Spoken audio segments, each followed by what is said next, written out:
Hadirin hadirat yang dimaksud Allah Ta'ala, mungkin bagi yang pertama kali belajar fikih, apalagi fikih mazhab Syafi'i begini, ya mohon maaf ya, kita kunyah pelan-pelan. Ya.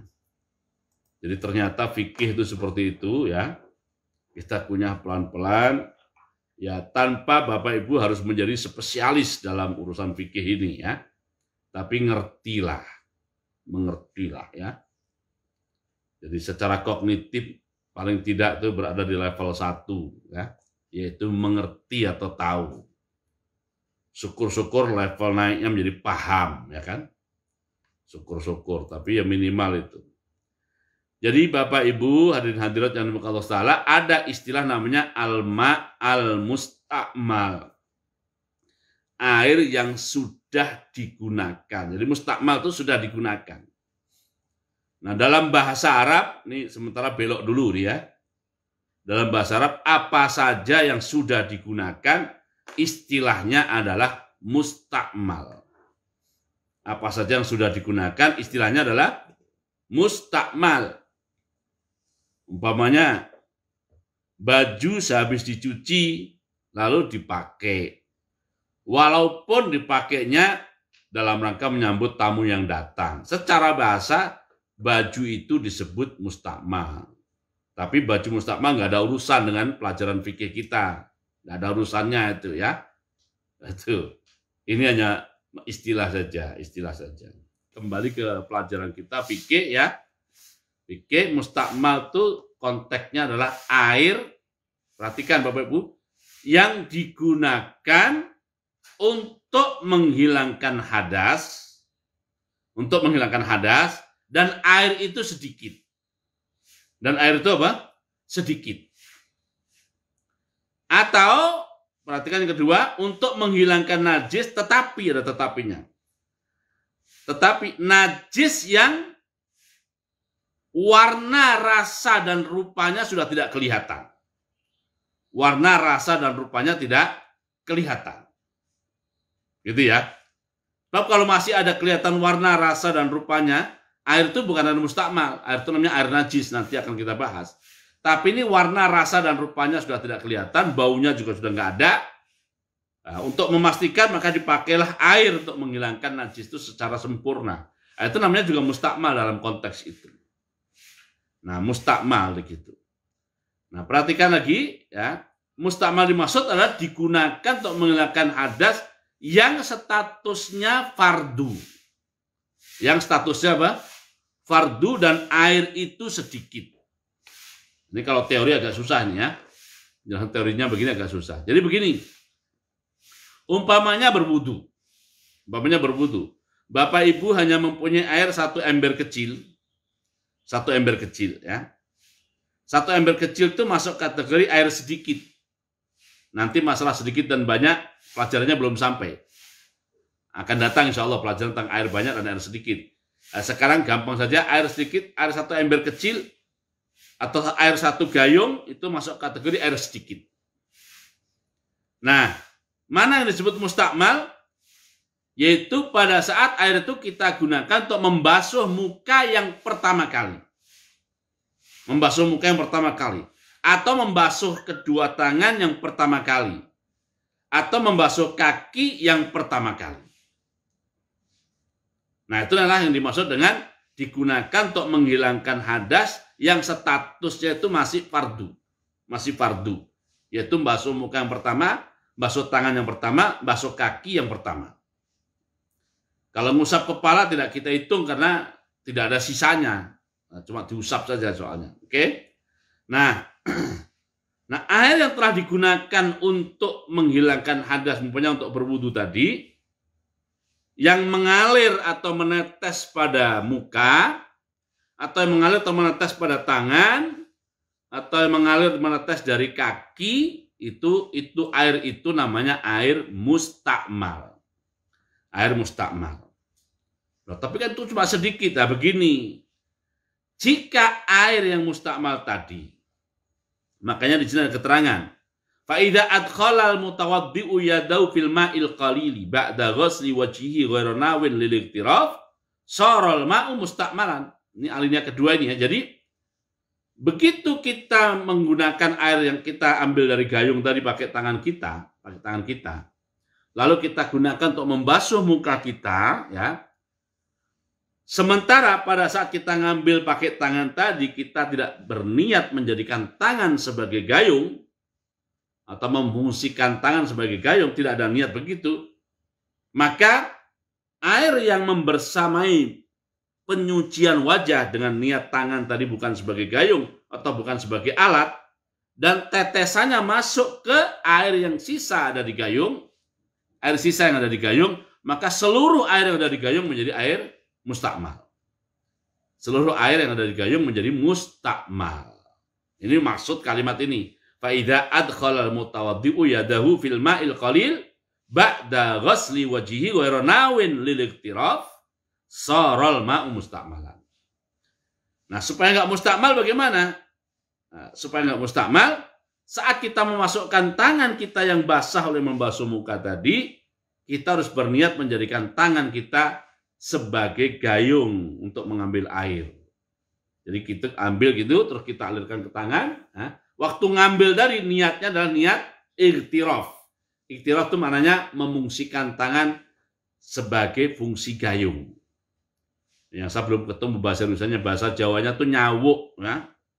Oke, jadi itu ya. Jadi yang penting catatannya di sini adalah bahwa saat kita selesai membasuh muka dan ingin memasukkan air ke gayung, karena air yang kita gunakan untuk cuma segayung itu, jadi harus dengan niat iktiraf, dengan niat itu. Karena kalau tidak niat iktiraf, maka basahnya tangan kita saat membasuh muka itu mengubah air di gayung menjadi air mustakmal.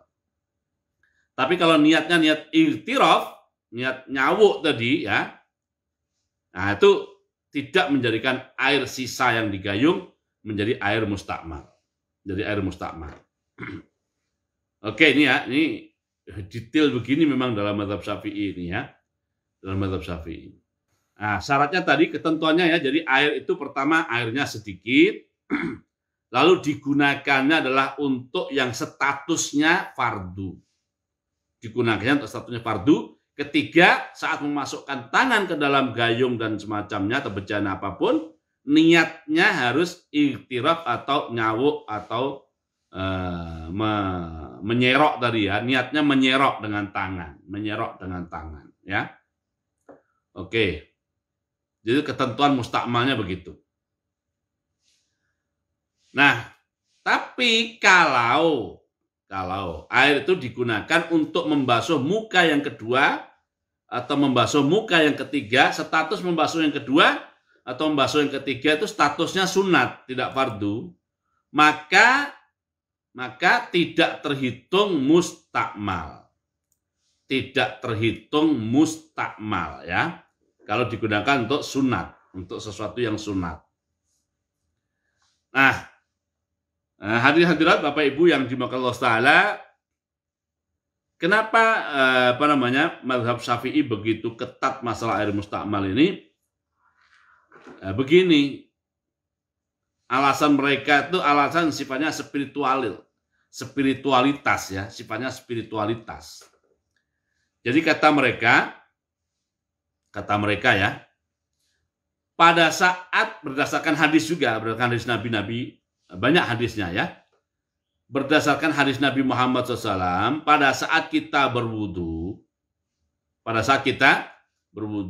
kita membasuh muka kita, maka dosa-dosa yang dilakukan oleh wajah kita, dosa-dosa yang dilakukan oleh wajah kita akan mengalir bersama air wudu itu atau bersama tetesan terakhir air wudu itu. Berarti dari berdasarkan hadis ini dalam mazhab Syafi'i ya, air yang kita pakai untuk berwudu itu walaupun lahiriahnya masih suci tadi atau tahir, sebenarnya di dalamnya membawa atau melarutkan dosa-dosa. Artinya membawa unsur-unsur dosa yang sifatnya abstrak ya, sifatnya abstrak, bukan konkret. Sifatnya maknawiyah, spiritualitas. Membawa dosa-dosa. Nah, karena itulah Mazhab Syafi'i mengatakan jangan lagi menggunakan air yang sudah digunakan itu atau mustakmal itu untuk suatu urusan yang sifatnya fardu. Suatu urusan yang sifatnya fardu jangan dipakai karena ada membawa unsur-unsur dosa di situ. Nah, sampai-sampai diceritakan ya, ada seorang waliullah melihat seseorang berwudu, diperhatiin gitu saat berwudu orang itu. Begitu selesai berwudu, waliullah tuh memberi nasihat pada yang berwudu tadi. Kebetulan yang berwudu anak muda ya. Taubatlah kamu kepada Allah, ya. Jangan lagi kamu durhaka kepada bapak ibumu. Taubatlah kamu kepada Allah dan jangan lagi kamu durhaka kepada bapak ibumu. Nah, kebetulan sebelum berwudu, anak muda tadi melakukan suatu perbuatan yang masuk kategori durhaka kepada bapak ibunya. Maka anak muda itu kaget. Dari mana engkau tahu? Dari mana engkau tahu bahwa aku tadi sebelum berwudu melakukan dosa yaitu durhaka pada bapak ibu saya? Kata waliullah tadi, saya melihatnya dosa itu mengalir bersama air wudumu. Mengalir bersama air wudu kelihatan. Ya wali yang lihat ya kan, wali yang lihat. Kita yang lihatnya air aja. Kelihatan di situ. Maka anak muda tadi karena ini zamannya adalah zaman-zaman di mana ajaran agama Islam masih sangat dihormati dengan sangat istimewa oleh masyarakat pada waktu itu. Dia mengatakan terima kasih, dia menyatakan bertobat, dan kemudian dia pulang sebelum sholat karena masih ada waktu, minta maaf pada bapak ibunya dan berjanji tidak akan lagi durhaka kepada bapak ibunya. Nah, orang tuanya menjadi kaget, kok tiba-tiba kamu begini, gimana ceritanya? Maka diceritakanlah bahwa dia berwudu, ada orang melihat, dan orang itu tahu bahwa dia sebelum berwudu berbuat durhaka kepada bapak ibunya dan disuruh untuk taubat. Nah, itu salah satu alasan sifatnya spiritual ya.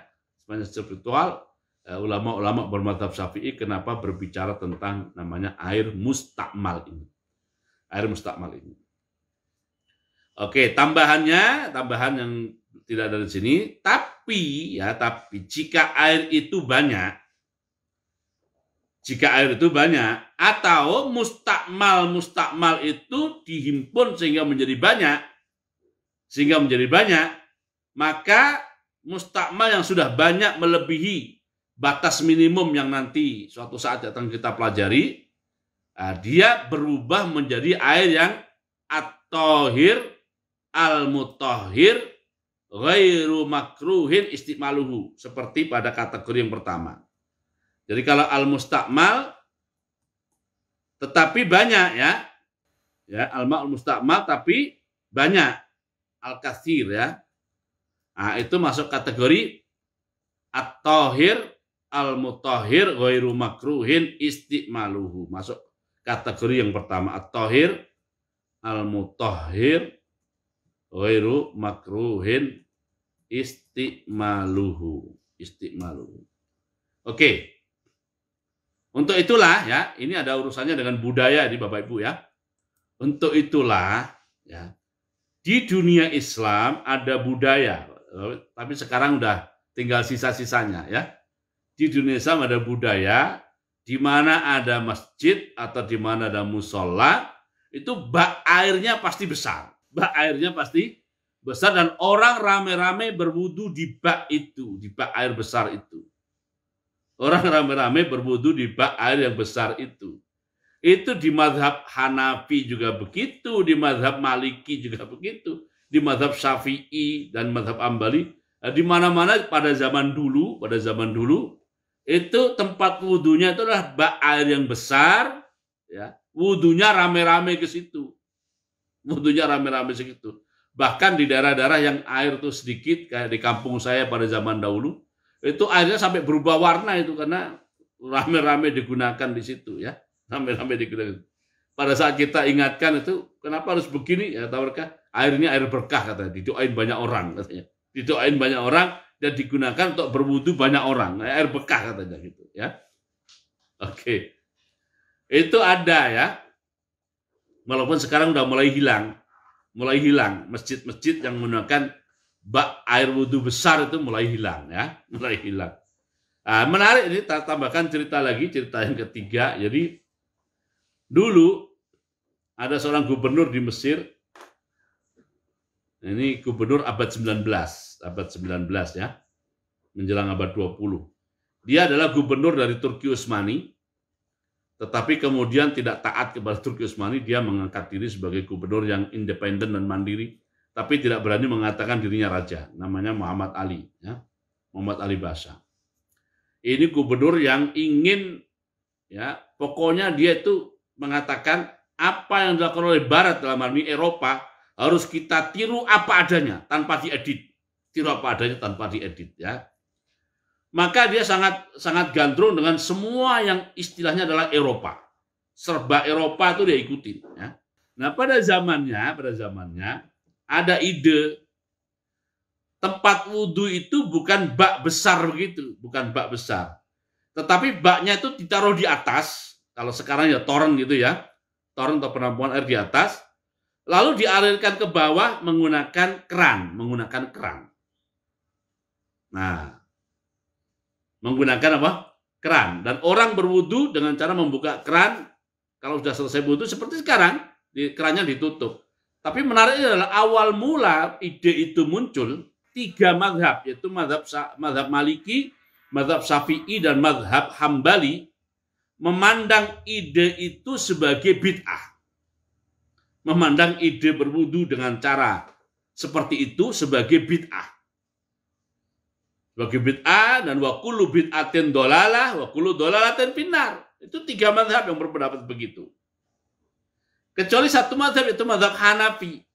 Mazhab Hanafi mengatakan wudu dengan cara seperti itu tidak bid'ah, wudunya sah. Bagi yang mengatakan bid'ah, sudah bid'ah, wudunya tidak sah. Dengan cara seperti itu. Karena ini awal mula muncul ide seperti itu, ya kan? Dan disikapi dengan cara demikian. Tapi Muhammad Ali ini tetap aja menggunakan model itu. Di Masjid Al-Azhar dipasang semacam toren dengan cara wudhu seperti itu. Di masjid-masjid lain juga begitu. Nah, akhirnya karena fatwa 3 mazhab itu mengatakan bid'ah dan wudhunya tidak sah, para pengikut mazhab itu, ya, yang konsisten dengan mazhabnya tidak mau berwudu di situ. Nah, orang-orang bermazhab Hanafi karena ulamanya membolehkan dan mengatakan sah dan tidak bid'ah, mereka mulai berwudu di situ. Nah, lalu masyarakat awam melihat sepertinya wudu dengan cara seperti itu lebih baik sepertinya. Karena airnya selalu terganti, bukan air rame-rame, dan tidak tercampur antara pengguna satu dengan pengguna yang lain. Wah, ini bagus justru. Akhirnya pengikut mazhab lain mengatakan ana azhab ilal hanafiyah. Katanya, ya. Ana azhab ilal hanafiyah. Maksudnya dalam kasus ini saya keluar dari mazhab lama saya dan mengikuti mazhab Hanafi. Lalu dianya pergi menuju ke keran dan berwudu di situ. Dan dari situlah keran itu dalam bahasa Arab sampai sekarang, keran itu bahasa Arabnya adalah Al-Hanafiyah. Keran itu bahasa Arabnya sekarang adalah apa? Al-Hanafiyah. Keran, ya. Keran air itu. Ya, padahal nggak pas. Hanafiyah artinya adalah bermadhab Hanafi. Tetapi karena waktu itu yang membolehkan adalah madhab Hanafi, akhirnya kerannya disebut Hanafiyah, dan bahasa Arabnya mengatakan ana azhabu ilal Hanafiyah, yang bisa diartikan saya bermadhab ke madhab Hanafi, atau bisa dimaknai aslinya sih saya pergi menuju keran. Tapi sekaligus mengandung makna aku meninggalkan madhab lama, berpindah ke madhab Hanafi dalam kasus ini. Nah, tapi akhirnya masyarakat yang udah pada ke Hanafiyah, ya, ulama-ulama mazhab Maliki, Syafi'i, dan juga Hambali kemudian mengubah fatwanya menjadi boleh. Ya, salah satu alasannya adalah, ya, justru airnya itu selalu berganti tidak merupakan sisa, mohon maaf ya, sisa digunakan oleh orang-orang bersuci lainnya dan selalu baru, airnya selalu baru. Walaupun ada masalah lain tentu, jadi air itu sering terbuang, tetapi masalah lain itu juga dijawab juga, terbuangnya ke dalam tanah, nanti diproses lagi oleh tanah menjadi air baik lagi. Wallahu alam itu ya pelajaran kita pada pagi hari ini, dan mohon maaf kemana-mana ceritanya ya, sebagai intermezzo dan selingan saja supaya tidak terlalu sepaneng bicara tentang masalah fikih dan air ini. Ya, kita cukupkan sampai di sini. Insya Allah ketemu lagi di pengajian yang lain. Kita tutup dengan doa penutup asri dan surat al-asri. Subhanakallahumma bihamdika asyhadu an la ilaha illa anta astaghfiruka wa atubu ilaik. Minasyaitonir rajim. Bismillahirrahmanirrahim. Wal asri innal insana lafi khusr illa alladziina aamanu was shalihat wa tawassaw bil haqqi wa tawassaw bis sabr. Assalamualaikum warahmatullahi wabarakatuh.